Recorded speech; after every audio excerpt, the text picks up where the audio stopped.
أنا أول سعودي ينجح في الزمالة، وزير المعارف في ذلك الوقت قال لي نحن بدنا نعمل كلية طب، فأنت المسؤول عن هذا الموضوع. كنت أول من اقترح إلحاق الطالبات بكلية الطب. كتبت له أنا خطاب، جاء أمر الملك فيصل اعتمدوا قبول الطالبات، وبالتالي حسم الأمر.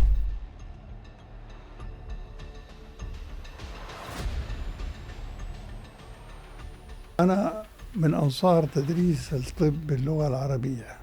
من تأسيس أول كلية للطب في المملكة العربية السعودية لتصبح وزيرا للصحة. الوزارة كانت ضعيفة بشكل مؤلم، والحمد لله خلال 7 سنوات بقيت فيها كان عندنا تخصصات من جميع الأنواع. إبان توليك لهذا المنصب في منظمة الصحة العالمية كان لفلسطين خصوصية ما. أدخلنا فلسطين، أدخلناها كعضو مراقب، واستمرينا في العمل عليها إلى أن تمت الموافقة على أن تكون عضو كامل. أنا اللي أعطيتهم خبر بأنه جلالة الملك توفي الله يرحمه. تترقرق عينك.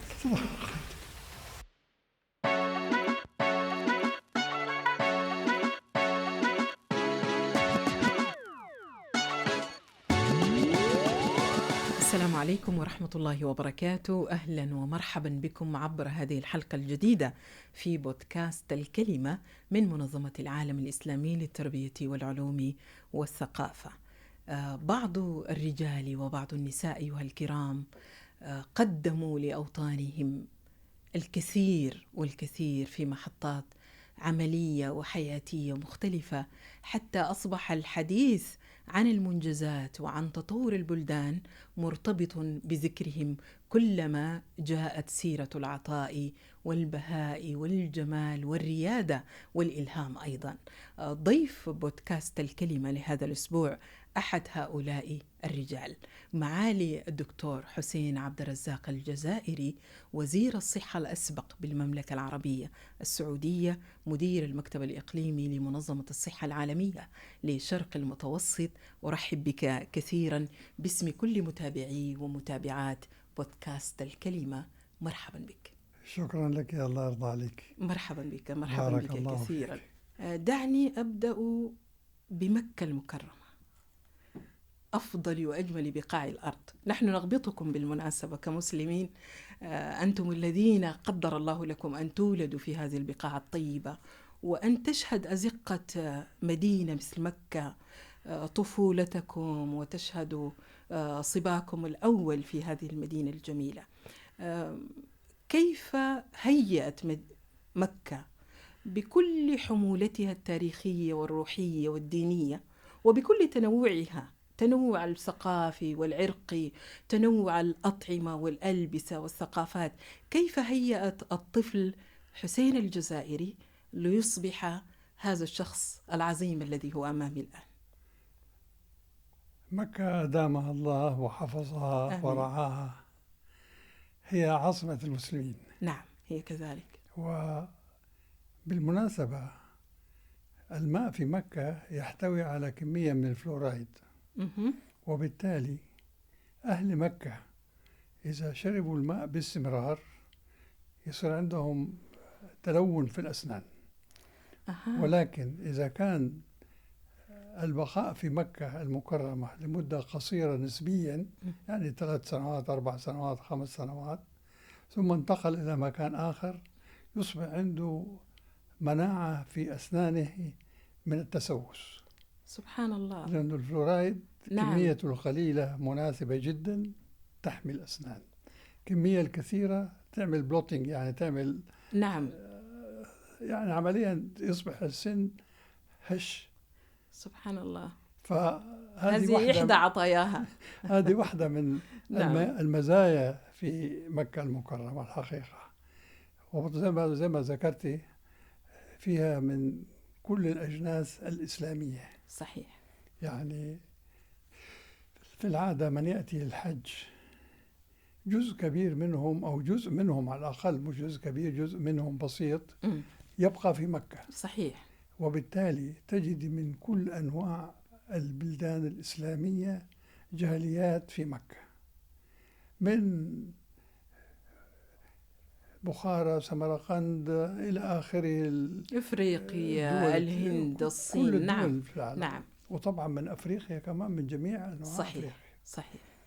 فمكة بوتقة، يعني تصهر فيها هذه الأجناس مع بعض وتصبح جنس واحد. جميل. هذه جميل. مكة عرفتكم على العالم وأنتم في صحيح. منطقتكم وفي صحيح. بلادكم وفي صحيح. بيوتكم. هذا جميل. قرأت في سيرة معاليك أنك يعني كنت من المحظوظين الذين تلقوا تعليما في وقت كان التعليم فيه قليل في كل العالم الإسلامي تقريبا. المملكة لم يكن فيها مدارس رسمية إلا عدد قليل. نعم. وفي الحجاز، مش كل الحجاز، كمان المدن الرئيسية في الحجاز. نعم. وفقط. يعني هناك مدارس في جدة، الطائف، مكة، في المدينة المنورة. نعم. ولكن بقية المملكة كانت فيها مدارس، يعني كتاب أكثر منها مدارس. نعم. فمن حسن الحظ إنه الوالد رحمه الله اهتم بتعليمي وأنا صغير جدا. أول ما درست لغة أجنبية اللغة الألمانية. جميل. ثم في مكة أو في جدة في تقريبا. جدة. أي في جدة. جدة. جدة. نعم. الطائف يعني المثلث. نعم صحيح. نعم. صحيح. وربما كان جزء من السبب أنه المدرس اللي كان حيدرسني في اللغة الألمانية كان انقطع به السبيل، أنه ألماني. نعم. انقطع به السبيل وكان هو يعمل كوميسيونجي. يعني مستر هال أو هيل. نعم. يكتب خطابات للتجار، وطبعا هو يجيد اللغة الألمانية والفرنسية والإنجليزية. نعم. وشوية عربي. فانقطع التواصل وأصبح محتاج أنه أحد. فيبدو أنه الوالد الله يرحمه كان حب يساعده شوية، فقال له خذ هذا الولد درسه ألماني. فدرست اللغة الألمانية. اللغة الألمانية. جميل. وطبعا نسيتها بالكامل والحمد لله، ولكن عندي نعم. القدرة على نطق الكلمات الألمانية الطويلة. صحيح، هي طويلة. في كلمات ألمانية 13 صحيح. حرف أو أكثر. نعم صحيح. فصعب أنه شخص يتعلمها وأنا أقدر أنطقها ولا أعرف معناها. نعم. هذا دليل على القول الشائع بأن اللغة كأنها كائن حي، أو هي كائن حي يحيا بالممارسة والتذكر، ويموت إذا لم يجد الشخص من يتحدث معه. صحيح. بهذه صحيح. اللغة يعني. فهذا صحيح. دليل بين على ذلك. فأنا بدأت أتعلم ألماني، بعدين تعلمت إنجليزي، وطبعا عربي في الوخلاء. نعم. العربي كان يدرسني الوالد الله يرحمه. أنا ما درست ابتدائي إلا في 5 ابتدائي. درست في المنزل؟ درست في المنزل. نعم. فكان حاجة اسمها القراءة الرشيدة، جاية من مصر، فدرستها دراسة جيدة، وحتى الآن أستطيع القراءة بسرعة كبيرة جدا على غير يعني المعتاد من الناس. نعم. فاستفدت من هذه المعلومات، ولم أدرس دراسة نظامية منهجية إلا نعم. 5 ابتدائي. نعم. و5 ابتدائي درست في مكة، ثم كملت الدراسة في الطائف، يسموها مدرسة الأصطياف، يعني من اسمها باين رايحين يصيفوا. لما تروحوا في الصيف تدرس هناك في مدرسة. نعم. والمدرسة حقت الأصطياف هذه فيها مدارس من كل الجهة اللي بيصطافوا. فكرة متقدمة. تصوري أنت إنه طريقة التعامل كانت متقدمة بشكل لم نحصل حتى الآن، لأن ربما عدد الطلاب أيضا قليل إلى حد ما. أيوة. مقارنة بالطلاب في هذا الزمن الآن. ولكن الناس المسؤولين الحقيقة كان عندهم نعم. شعور أنه لابد من مساعدة الناس هذول. نعم. نعم. فدرست 5 ابتدائي، كملتها في الطائف، طلعت الأول في الطائف والثاني في المملكة في مكة. ما شاء الله. نعم. وبعدين الوالد الله يرحمه بعثني إلى الجامعة الأمريكية ببيروت. هذه نقطة مهمة. نعم. الابتعاث إلى الجامعة الأمريكية في بيروت، لأنه عندما عرفت أنك ذهبت إلى بيروت وأنت في 10 ربما من عمرك أو 11، ربما هيئ لك المكان أو كان معك أحد ما، ولكن هذه سن صغيرة جدا. أنا لاحظت أن الجيل الذي تنتمي إليه معاليك حتى عندنا في عدد من بلدان العالم الإسلامي كان الطالب يتحمل المسؤولية باكرا صحيح. في سن 10 و11. حتى عندما ذهبت بعد ذلك إلى دراسة الطب كان عمرك في 16 كنت أيضا ما تزال صغيرا. الآن نحن نحيط أبناءنا بعناية كبيرة وملاحقة. ربما الزمن تغير، ولكن من أين يعني اكتسبتم هذه القدرة على تحمل المسؤولية والاعتماد على الذات والتغرب في هذه السن المبكرة؟ الواقع زي اللي يرموه في البحر يقولوا له أسبح، فلا بد له نعم. أن يسبح، نعم. وإلا غرق. يغرق. نعم. فرحت إلى الجامعة الأمريكية في بيروت، رفضوا أن يدخلوني سنة 6 ابتدائي. نعم. قالوا هم ما يعترفوا بالدراسة تبع المملكة. كويس هم كانوا عارفين المملكة كمان. سووا لي امتحان 4 مدرسين ودخلت في 7، وعانيت المعاناة الكبيرة من واحد يعني في بيته يهتم بغذائه، يهتم بملبسه، نعم. يهتم نعم. بكل حاجة، نعم. إلى مكان لابد له أن يقوم بكل شيء بنفسه، ولم تكن معتادا على ذلك. ولم أكن معتادا عليها. نعم. فالمهم أكملنا السنة 7 هذه بالطول والعرض، وكتبوا للوالد قالوا له الأحسن يرجع على بلده يدرس هناك أحسن، لأنه صرت أمرض كل مدة ومدة. نعم. أمرض. فعدت إلى المملكة ودخلت، كانوا يسموها ثانوي هم. نعم. يعني هي الآن إعدادي. فامتحنوني أيضا امتحان سنة أولى إعدادي، ودخلت سنة 2 إعدادي. نعم. درست 2 إعدادي، خلصت 2 إعدادي، الفصل كله راح إلى العسكرية. يعني وزارة الدفاع. نعم. كانت بدها تعمل ضباط وتعمل جيش، لسه ما كان عندنا جيش. نعم. كان حرس وطني عمليا يعني. فالأمير منصور اللي هو كان أول وزير دفاع أخذ الطلاب اللي في الطيران واللي في البحرية واللي توزعوا. نعم. نحن كنا 12 واحد، أخذوا مننا 10 9، بقي 3 أنا و2 آخرين. نعم.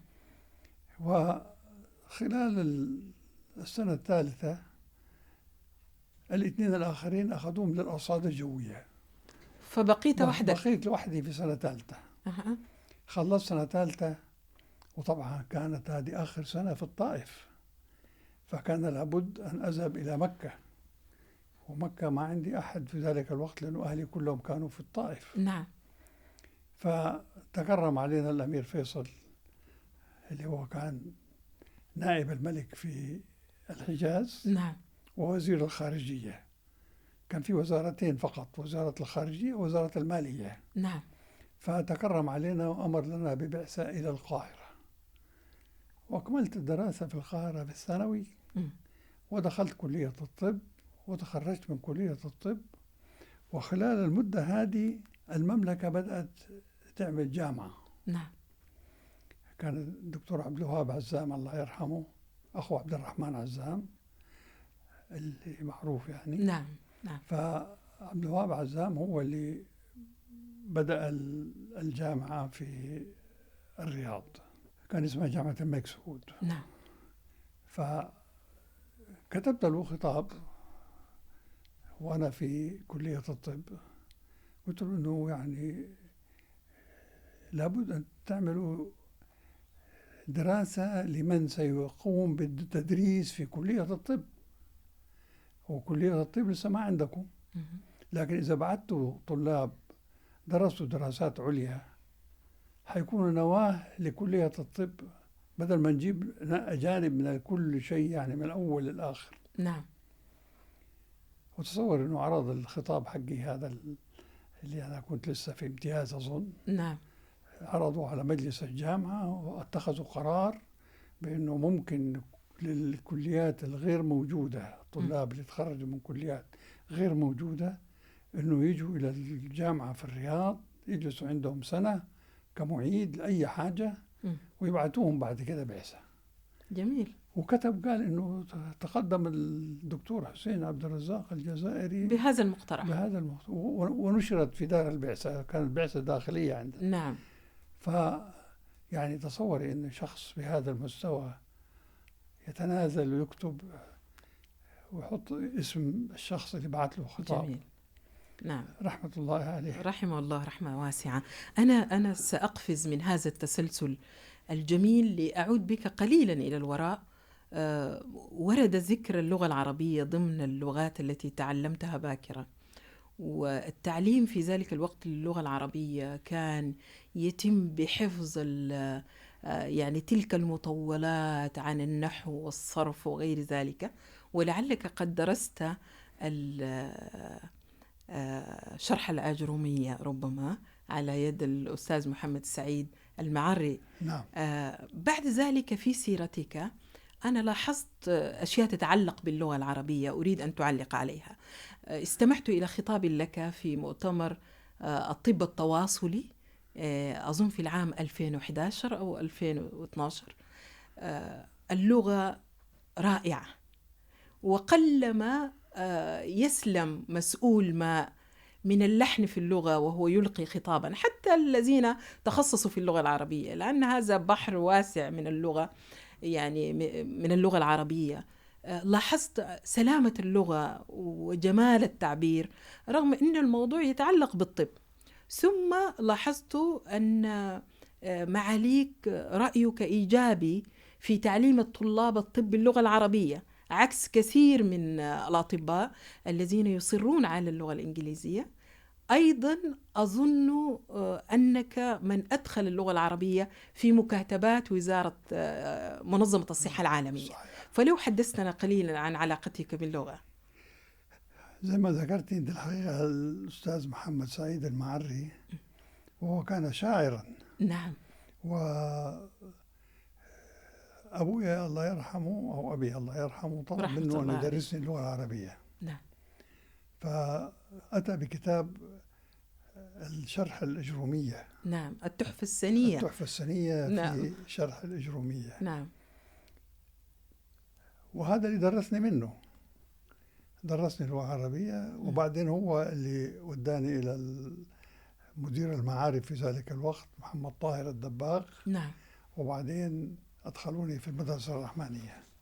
فاللغة العربية يعني الجزء الأكبر منها يعود إلى هذا الرجل الحقيقة. نعم. وهو شاعر محترم يعني، لكن طبعا يعني الشعراء في ذلك الوقت ما كان لهم سوق. ما زال ما في مجال يعني يظهر عبقريته. الحمد لله أنا لم أتعاطى الشعر. يعني حاولت أذكر أن أنا صغير وبعدين لقيت المسألة صعبة شوية فتركتها. ولكنك أحببت اللغة العربية، هذا واضح اللغة يعني. العربية. نعم. جميل جميل. وأنا من أنصار تدريس الطب باللغة العربية، لأنه أديك مثال بسيط. نعم. طلاب اللي يدخلوا كلية الطب العرب ويبدأوا الدراسة في المرحلة الإعدادية كلها باللغة الإنجليزية. أداني واحد منهم كتاب اللي هو درس فيه ونجح أعطاني كتاب معلم أخضر أحمر أصفر. قلت له إيش هذا؟ قال هذه كلمات ما كنت أعرف يعني إيش. يترجمها. نعم. طيب يعني شوف الصعوبة ليش كده؟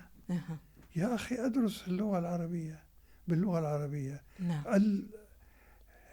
الاصطلاحات بالمناسبة ليست باللغة الإنجليزية، كلها أغلبها إما يوناني أو جريكي أو حاجة من هذا النوع يعني. صحيح صحيح.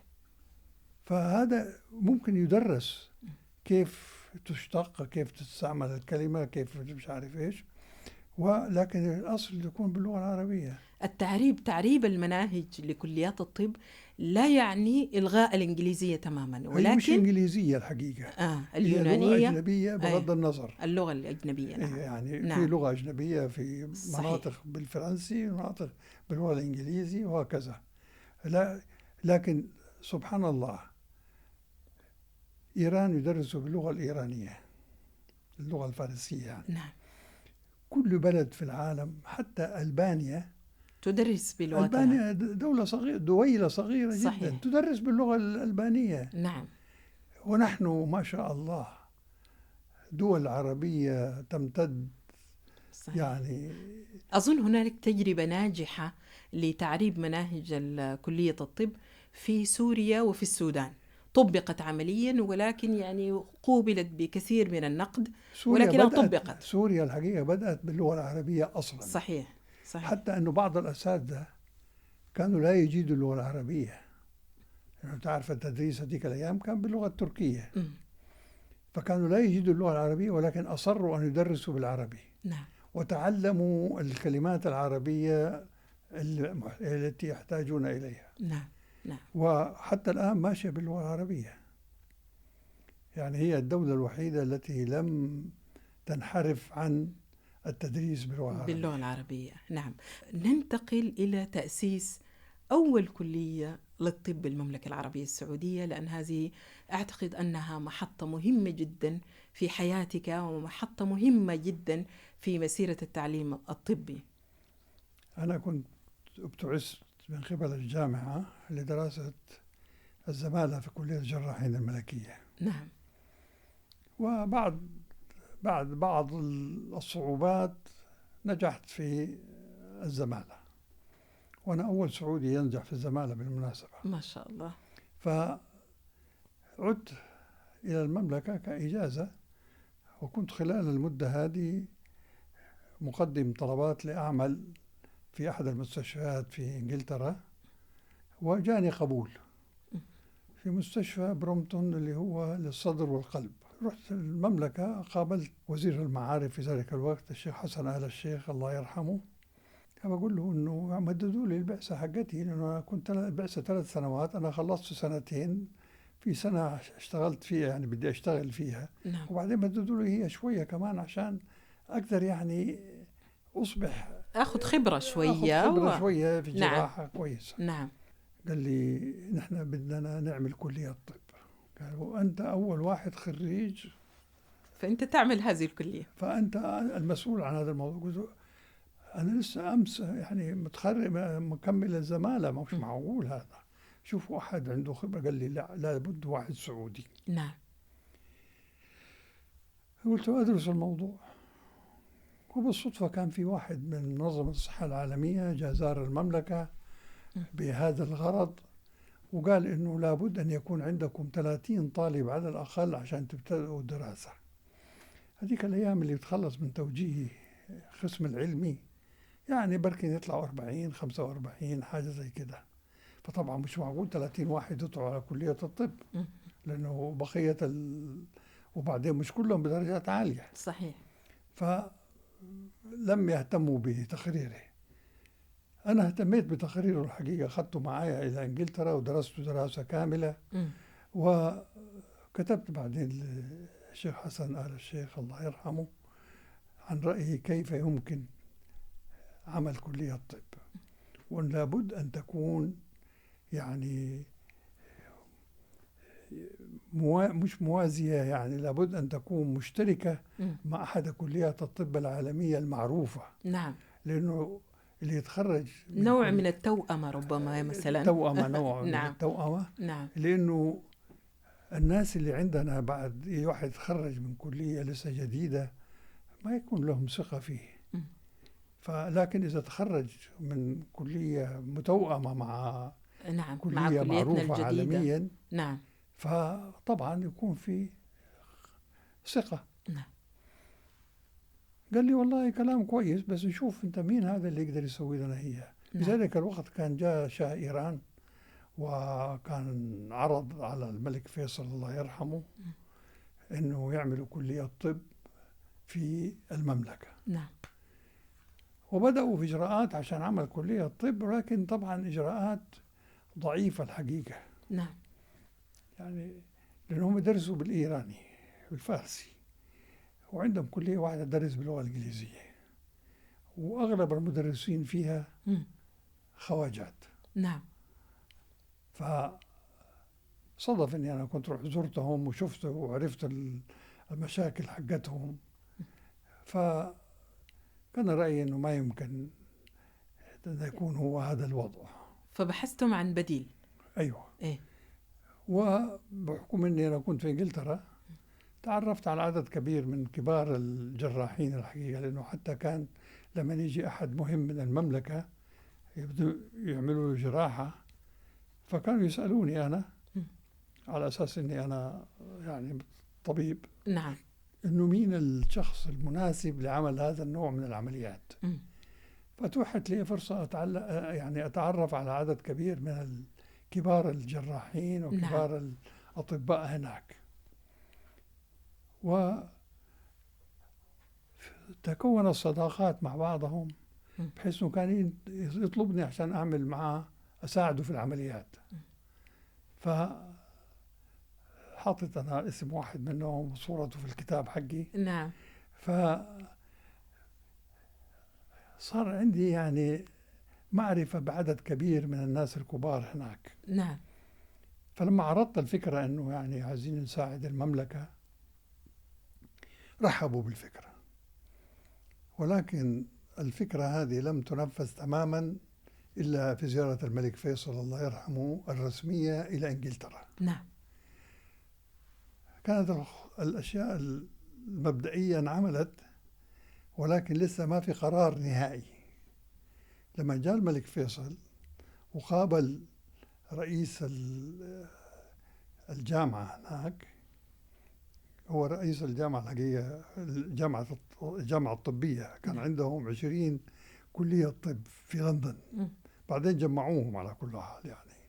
فالرئيس الاسمي الملكة، وهذا هو الرئيس الفعلي.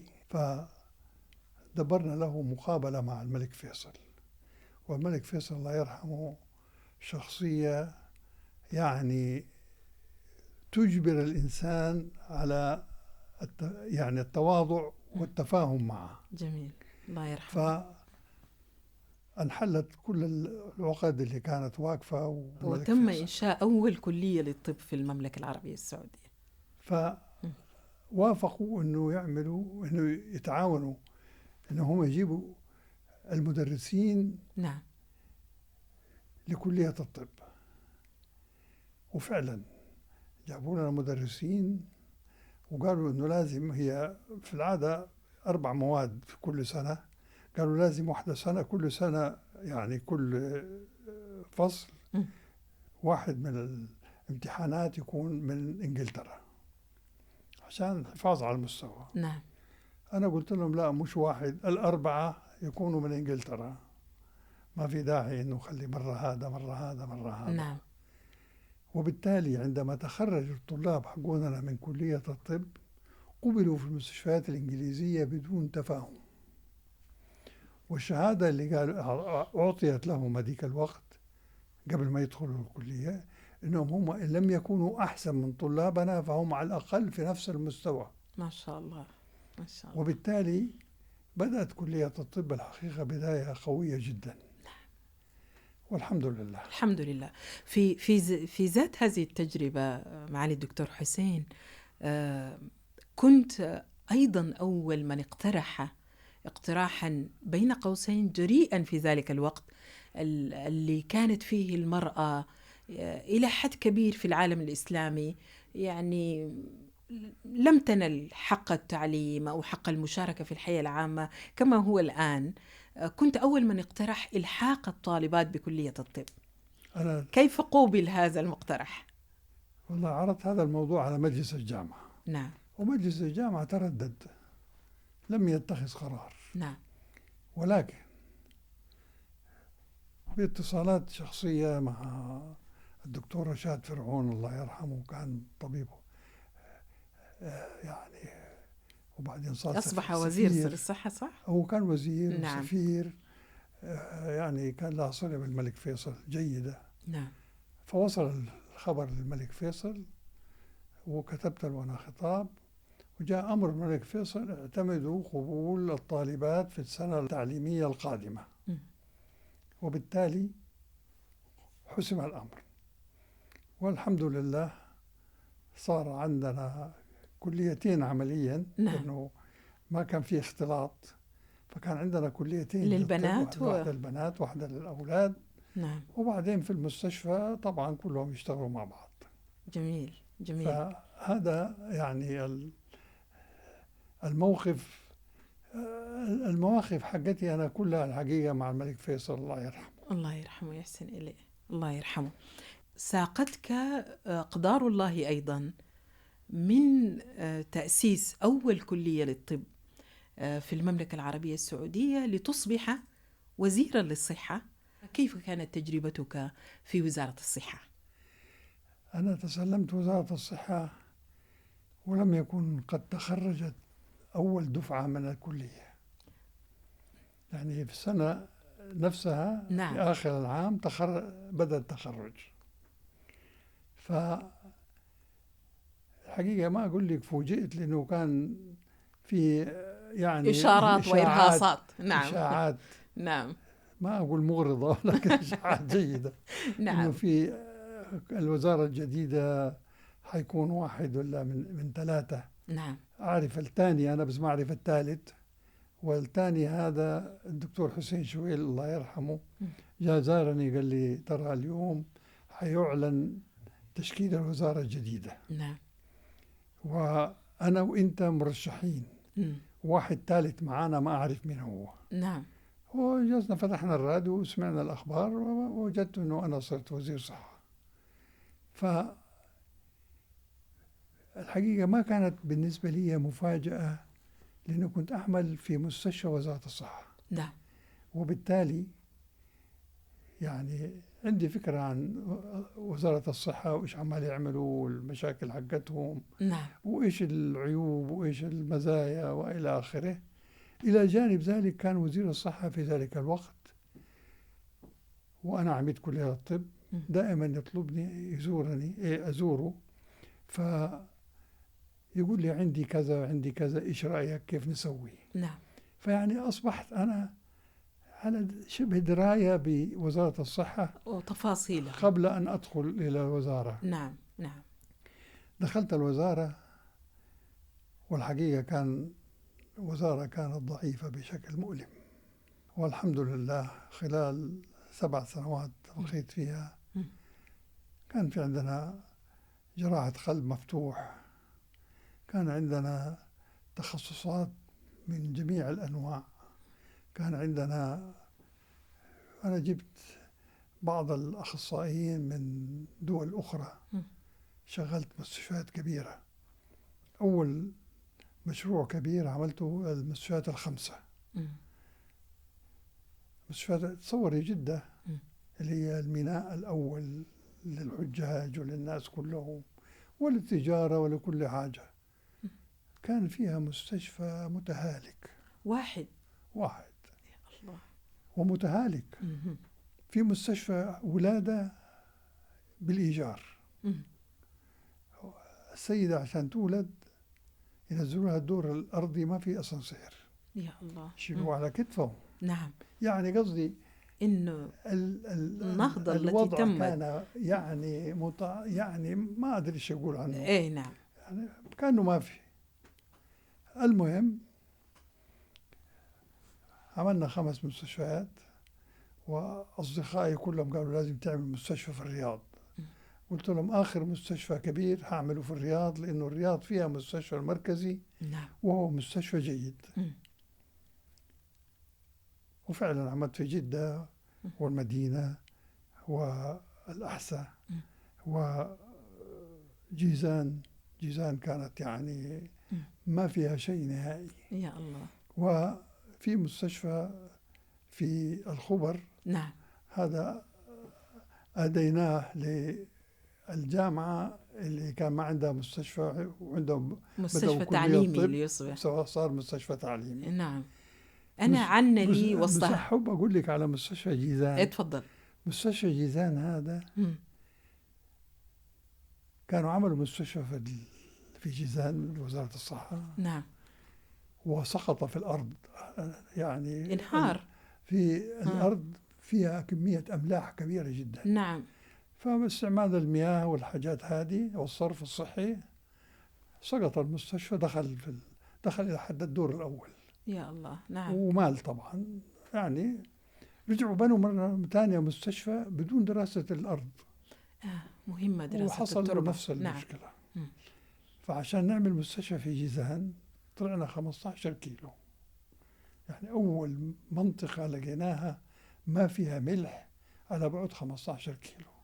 وهذا المستشفى كنت في زيارة للدنمارك، واستطعت أن يعني أجلب انتباه كبار الأطباء هناك، ووعدتهم أنهم حينبسطوا جدا في المملكة ويسبحوا في البحر في جيزان، ويطلعوا خلال أقل من ساعة إلى أبها ويشوفوا البرودة نعم. لا أبها من أبها كما يقول الأمير خالد. المهم يعني أقنعتهم أنهم يجوا فعلا. نعم. فتصوري هذا المستشفى أصبح نحول له حالات من الرياض إلى هذا المستشفى، لأنه اللي جاء خبرات عالية ما شاء الله. عندما تمر بالمستشفيات التي أسستها، إبان عملك كوزير، ما هو الشعور الذي ينتابك؟ والله الشعور جزء منه بالرضا الحمد لله، وجزء منه أنه كان لازم يكون أكبر من كده. يا الله. اي والله. يعني دائما الواحد نعم يقول أنه يا ريت كنا زودناها شوية. 500 سرير في المدينة ليتها كانت كافية. لقد قدمت، ولكن لقد قدمت. أسأل الله أن يتقبل منك كل الذي قدمت. دكتور، عنا لي أن أسألك، يعني ما شاء الله هذه مسيرة كللت بالنجاح تبارك الرحمن. الحمد لله. يعني في كل خطوة كان هنالك نجاح وتوفيق وبركة. هل هنالك وصفة خاصة بك؟ يعني ما هو الشيء الذي تحرص عليه وأنت تقبل على تأسيس شيء أو الشروع في عمل مشروع معين؟ كل شخص له وصفة. بعضهم يقول أنا أحيط نفسي بأناس مثلا أثق بهم، أفعل كذا. ما هي وصفة معالي الدكتور حسين الجزائري؟ إحاطتي بالناس الجيدين هذه طبعا مهمة جدا. نعم. ولكن أنا صدفت أنه استطعت أن يكون لي علاقات مع الأمير فهد قبل أن يصبح وزير. نعم. واستمرت العلاقة هذه وأنا لسه كنت طالب. نعم. إلى أن جاء إلى لندن عشان يعمل عملية، واستشاروني من يعمل له العملية، فنصحتهم بمن يعمل العملية. واستمرت العلاقة مع الأمير فهد إلى أن أصبح ملك. نعم. فكان له ثقة في يعني كبيرة جدا. الحمد لله. وبالتالي الحقيقة أنا استفدت جدا من هذه العلاقة. نعم. لصالح الصحة لصالح والتعليم الصحي في المملكة. التعليم ولصالح نعم. البلد. نعم. يعني العلاقة القوية نعم ساعدتك وفتحت لك الأبواب. ساعدتني كثير الحقيقة. نعم، في إنجاز كل هذا الذي أنجزت ما شاء الله. بحكم هذا الانشغال والسفر والترحال، ربما لم يتح لك الكثير من الوقت لمتابعة نشأة الأبناء في المنزل والبنات. وما شاء الله ربي رزقك من البنات والأبناء. أنا أعرف إحداهن وأعتقد أنها تمثل بقية الأسرة. هذا التواضع واللطف والرقي يعني هذه الأشياء الجميلة كيف زرعت، وأي قيمة كنت حريص على أن تزرعها في هذه الأرومة الكريمة؟ الحقيقة يعني هناك فضل كبير للسيدة حرمي. نعم. لها التحية وأيضاً والسلام، خلينا نحييها. نعم. والحقيقة بأنه كنت أنا مهتم دائما بالنسبة للأبناء والبنات، وأتابع دراستهم وأساعدهم في الدراسة وأسألهم نعم. وأشرح لهم في بعض الحالات، والحمد لله كلهم توفقوا. الحمد لله. يعني كلهم تخرجوا من الجامعة، وبعضهم أخذ دكتوراه وبعضهم أخذ يعني ماجستير ما شاء وهكذا. الله، ربي يزيدهم الحمد من لله. فضله إن شاء الله. زرت الإيسيسكو مرارا، كيف رأيتها هذه المرة؟ أنا زرت الأسيسكو في عهدها السابق، نعم. وتعرفت عليها وزرتها وشفت أقسامها، نعم. وكانت يعني حاجة محلية جدا. الحقيقة الآن أصبحت عالمية بكل معنى الكلمة. نعم. أنا اقترحت اليوم على السيد المدير نعم. إنه المكان اللي حاطين فيه أعلام، إنه هذا المحل يصغروا الأعلام، لأنه حيكون فيه أعلام كثيرة أخرى اللي هي جميل. يعني تقدير. نعم. نعم. هذا المقترح يلخص ما وصلت إليه الإيسيسكو. نعم. دكتور حسين الجزائري، قبل أن أعبر إلى المحطة القادمة، هنالك محطة تتراءى لي كل ما جئنا على ذكر النساء ودخول الطالبات، أنك أول من اقترح التحاق المرأة بكلية الطب في المملكة العربية السعودية، وهو المرأة في حياة الدكتور حسين الجزائري والسيدة الوالدة، وكيف أنها في ظني تمثل نموذجا لعدد كبير من النساء في العالم الإسلامي، أولئك اللائي تحملن المسؤولية بعد وفاة الزوج. رحمها الله. الوالدة الله. اسمها يسرى زي ابنتي الكبرى. نعم، الدكتورة يسرى لها السلام. لم تكن تجيد القراءة والكتابة، ولكن كانت تجيد مهنة الخياطة. نعم. وتوفي والدي وأنا أظن عمري كان 10 سنوات أو 11 سنة. نعم. وكانت هي طبعا المشرفة على التربية العملية. وتصوري سيدة لم تكن متعلمة وتصر على أنه ابنها يتعلم يعني أكثر قدر ممكن على الإطلاق. عندما خلصت التوجيهي سألتها، قلت لها أدخل كلية 4 سنوات عشان أرجع أساعد الأسرة. نعم. قالت لي أنت ترغب في دخول كلية الطب، فأدخل كلية الطب. فرحمة الله عليه. رحمه الله رحمة واسعة، رحمه الله. وبالتالي هذا كان له أثر كبير الحقيقة في اهتمامي بتعليم البنات، بناتي. نعم. زي بنات الآخرين. نعم. والحمد لله كلهن تخرجنا من الجامعة نعم، بارك الله فيهن ولهن السلام، وللأبناء الكرام أيضا. غير بعيد يعني من هذه المحطة، معالي الدكتور حسين، إبان عملك في كمدير للمكتب الإقليمي لمنظمة الصحة العالمية، مكثت 30 عاما في هذه المنظمة. الوحيد. أي نعم، الوحيد ما شاء الله. وجددت لك هذه الثقة 6 مرات. نعم. فهذا يوضح إلى أي حد بذلت من الجهد، وإلى أي حد استطعت أن تقدم الكثير لإقليم شرق المتوسط. كيف فعلتها دكتور حسين؟ والله الإخلاص في العمل. نعم. إذا أخلصت في عملك تقدر. جميل جميل. لفت نظري في كتاب ومضات من الذاكرة نصف قرن في خدمة الصحة والتعليم الطبي قصة مبنى المنظمة الكائنة الآن بالقاهرة الجميلة. هذه قصة طويلة من المجاهدة والصبر والتعب. هل هي طريقتك في إنجاز الأشياء؟ لديك هذا الصبر على الأشياء وملاحقتها وكذا؟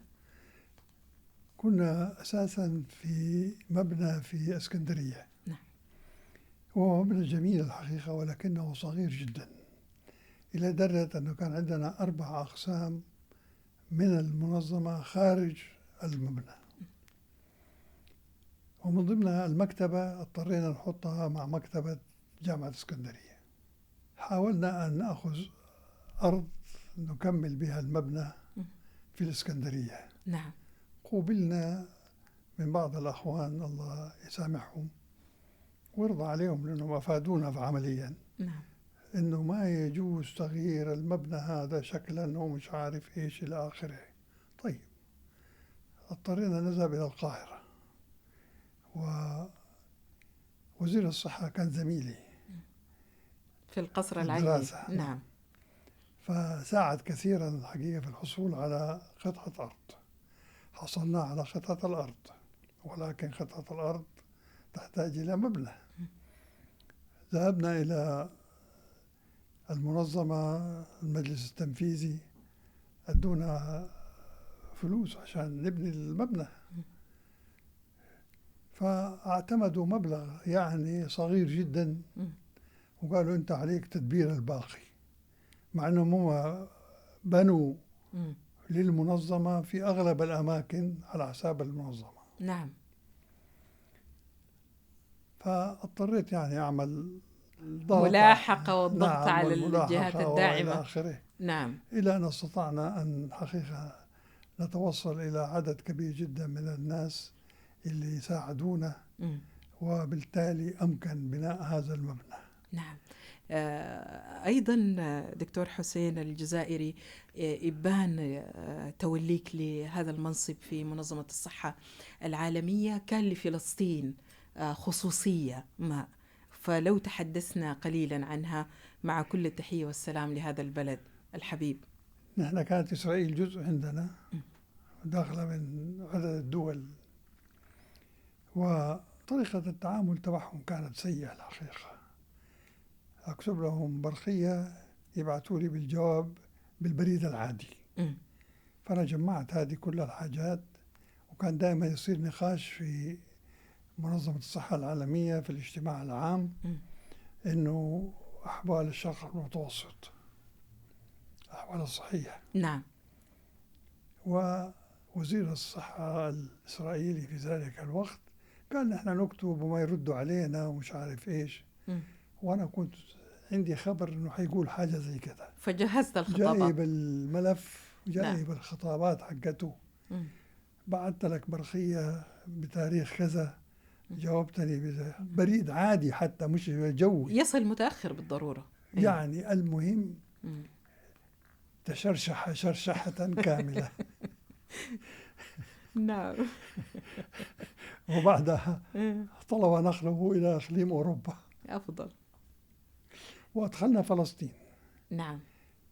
فلسطين طبعا ما كانت دولة في ذلك الوقت، أدخلناها كعضو مراقب،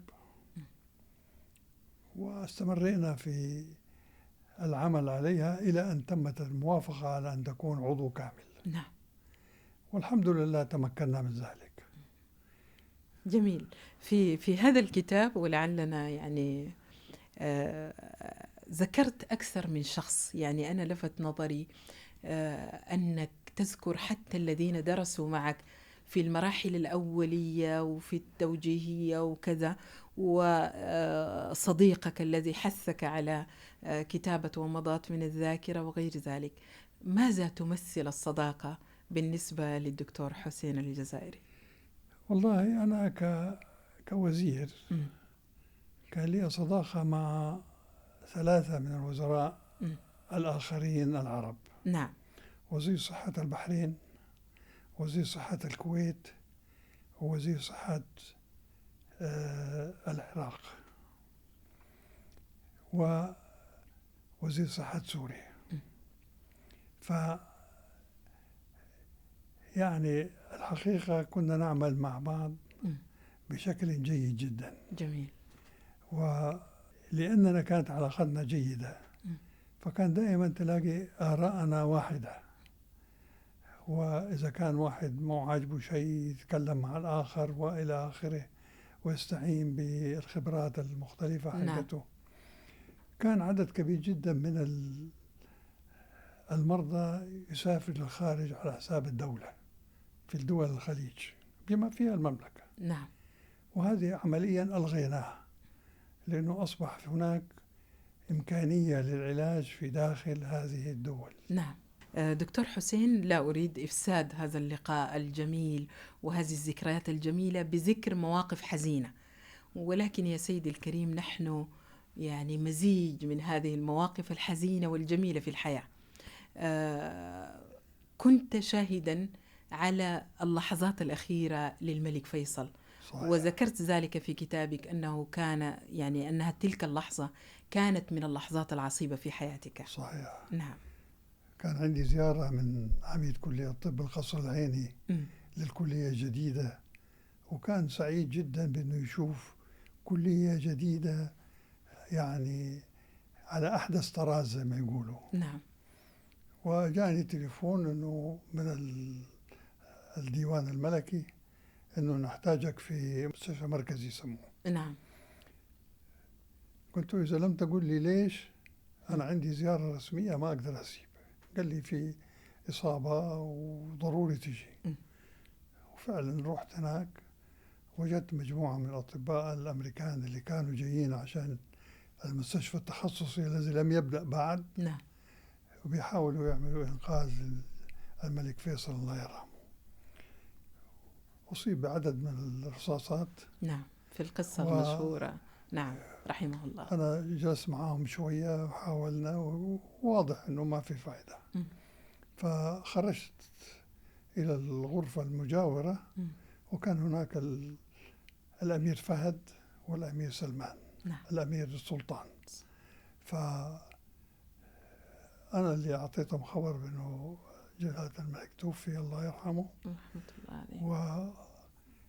وأنا الملك فيصل بالنسبة لي زي ما قلت لك علاقة، يعني نعم، علاقة خاصة جدا. رحمه الله رحمه الله. شوفي الآن تترقرق عينك.